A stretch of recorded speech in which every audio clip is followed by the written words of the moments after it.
Good morning. My name is Chris Adam with Youth Pleasure Employers. I'm delighted to be joined by Dan Morgan from Dan Morgan Financial Associates. Hello there, Dan. Good morning, Chris. Good morning. Thanks for your time to speak with me this morning. And I guess my sort of, first question has to be, what does Dan Morgan Financial Associates do? On a day-to-day basis, so I'm a financial advisor.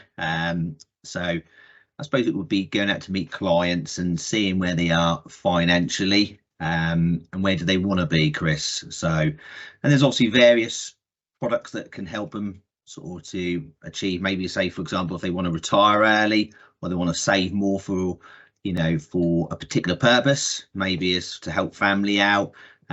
So on a day-to-day, it's looking where people are financially and just seeing where do they want to be and how can we get them where they want to be. So there's various products around, but it's really helping people be sort of more effective with money, and just sort of educating people what they can do with their money.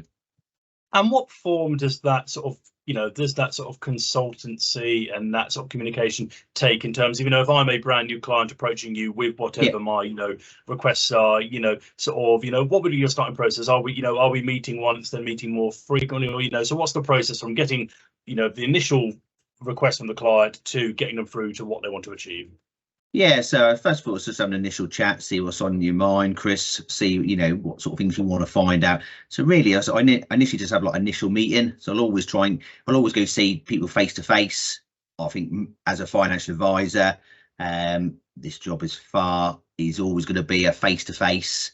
So I'd always go see people face to face and have a chat with them where they are initially. So I don't really have a personal agenda initially. It's just initially see what's on their mind, see what concerns they've got, what worries they've got. And then I'll normally go back and have a more in-depth meeting. So I'll just see what's on their mind, really. But there would be generally a few meetings until you get to the stage where I go away and write up a recommendation. So, and there might be lots of research done behind the scenes. But yeah, normally you'd have initial meeting, then a presentation.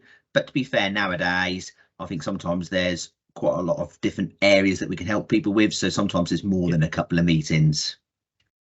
And if we talk about sort of those meetings some more, and we talk about some of the sort of, how do I put it, the personality traits, the soft skills that, are useful in this kind of role. Obviously, you're speaking to people about their money. People have probably in recent years been more aware and probably more protective, of their money and finances than ever. So, when you're having these kind of conversations with people, what personality traits sort of serve you well, and soft skills as well, in sort of communicating with people effectively about their money? I think number one, a good listener. So you've got to let them do a lot of the let them do a lot of the talking. So it's just listening and sort of asking additional questions to really get underneath, well, why do you want to retire early? For example, let's say that one is, they'll be like, well, my mum and dad died early, for example, or I've seen friends pass away. So it's really finding out, listening to them and find out how you can really help them and what they want to achieve with their sort of money or their life, really. So a client of mine last night wants to really sort of travel a lot, wants to go and see things because his children are a lot older now. So it's just really those listening skills, really, and then sort of gathering the facts about what they want to, what they got and where they want to be and why do they want to do it. Because that's what motivates people.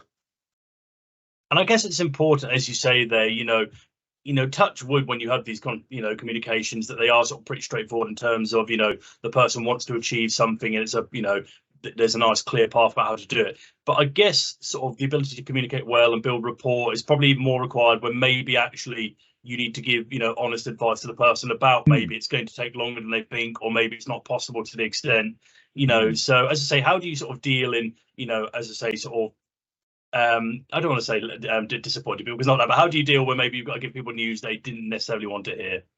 I think it's just,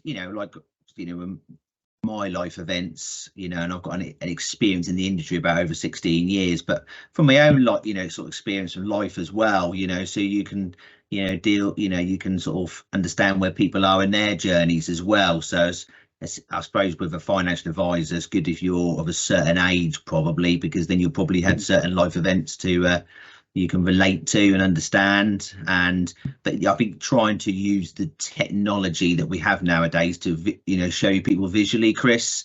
So if you Yeah, say, let's look, you're gonna, you want to be able to spend this amount of money on holidays, that's something that you want to really passionate about doing. But unfortunately, if the way you're spending at the moment, you're going to run out of money by your 80th birthday. So it's just educating people to say, look, if you yeah, if you want to do that, you're going to run out of money.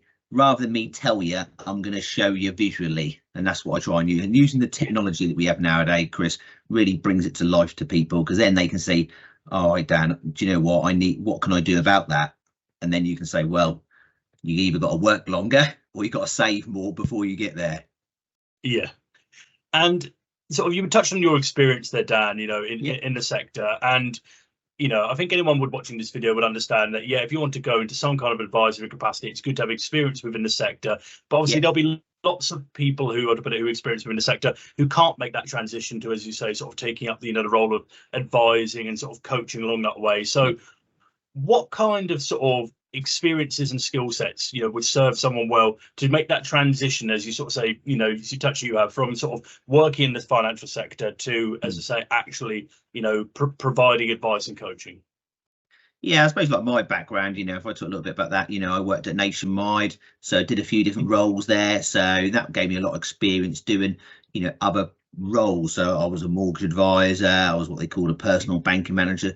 So that really sort of helped. But to be fair, some of my other jobs, when I was very young, I worked at McDonald's as a manager at McDonald's.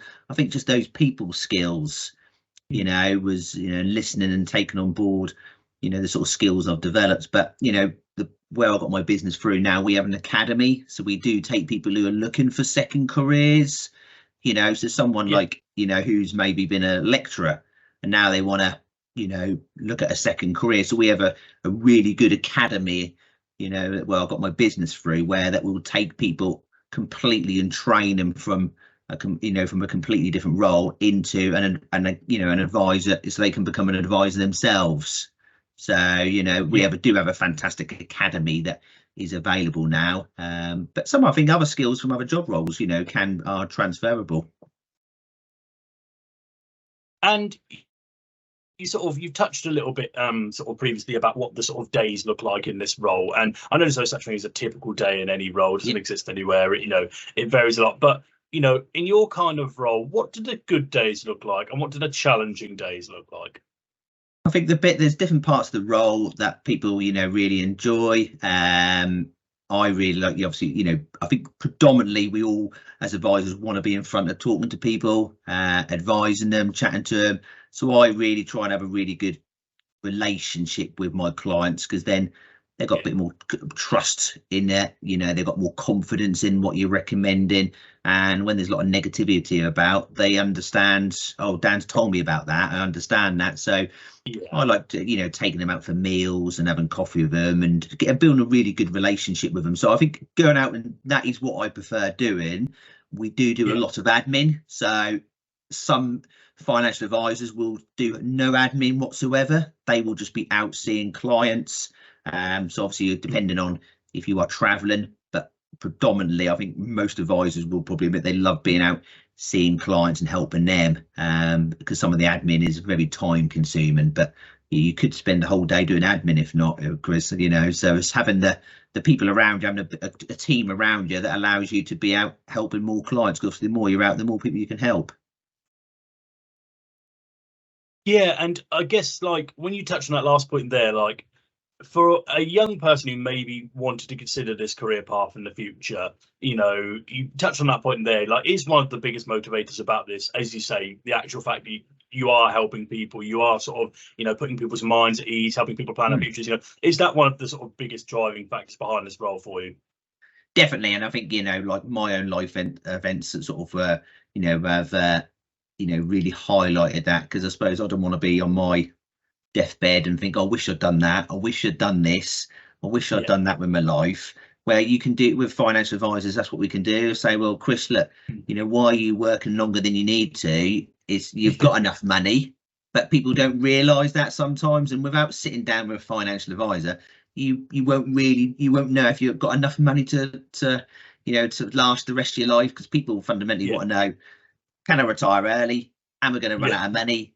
You know, can I spend my money, you know, on things I want to do? So yeah, I would say, you know, they are the sort of things that I would, you know, really enjoy most, helping people live their best lives, really, to be, you know, because that's what we want to do. We want to help people financially to do what they want to do with their money. So quite often I'd say, you know, what do you want to use this money for? You know, and when do you want to use it? You know, so yeah, it's helping people, you know, live their lives without any sort of regrets or dying with too much money, for example. And that leads me quite well into our last question, actually. So you talked about, you know, sort of regrets or things maybe people would change, or, you know, things like that. And I always ask this final question to all employers I've spoken to, which is, take into account, Dan, you know, your previous experiences, maybe things you've learned, mistakes you've made and learned from, successes you've had. If you could go back and speak to, say, I don't know, 16, 17-year-old Dan, you know, you're about to sort of head out on your sort of career journey again. You know, what's the one piece of career advice you would go back and give to your younger self? I probably wish I'd got into the industry earlier, you know. So I Yep. was sort of about 27 probably when I joined the industry. So, but I'll probably, because, you know, even my partner says, she said, you love your job. I mean, there is days that sometimes I'm up at 5 o'clock in the morning and I don't get home till 9 o'clock at night. There's days like that. So you've got to love your job. I probably wish I'd got into the industry earlier, to be fair, because I did a few other jobs roles before that. But I suppose you don't always know what's about, do you? You don't know what a job, you know, you don't always know what a job is really like, and if you're going to really enjoy it until you're doing it 9 to 5, you know. Yeah. So I wish I'd got into the industry earlier, but I suppose probably my experience before that has probably helped me anyway, you know, as becoming a financial advisor and being a better financial advisor as well.